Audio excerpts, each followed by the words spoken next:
இப்போ இந்த காலத்துல ஜாதியை ஒழிக்க ஒரு ஊழியம் இருக்கு, ஆசீர்வாதத்தை கொடுக்க ஒரு ஊழியம் இருக்கு, அற்புத அடையாளம் செய்ய ஒரு ஊழியம் இருக்கு. நான் சொல்றேன், இப்படி தனித்தனியான ஊழியம் எழுத வேண்டாம்.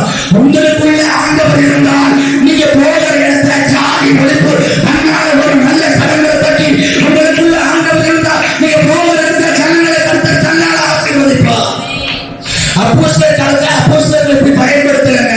நீ ஜாதிக்கு விரோதமா பேசு, ஆசீர்வாதத்துக்காக பேசு, அற்புத அடையாளத்துக்காக பேசு, இயேசுவை பற்றி யார் பேசினாலும் இவங்க எல்லாம் நன்மையா வந்து கரங்களை தட்டி கர்த்தரை வழியில் கொடுத்துங்க.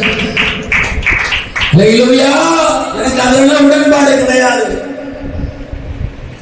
இவங்க போய் ஜாதியை பத்தி சொன்னா மனம் மாறிக்கோனா, நீ இயேசுவை பத்தி சொல்லு, ஜாதி தன்னால போயிடும்.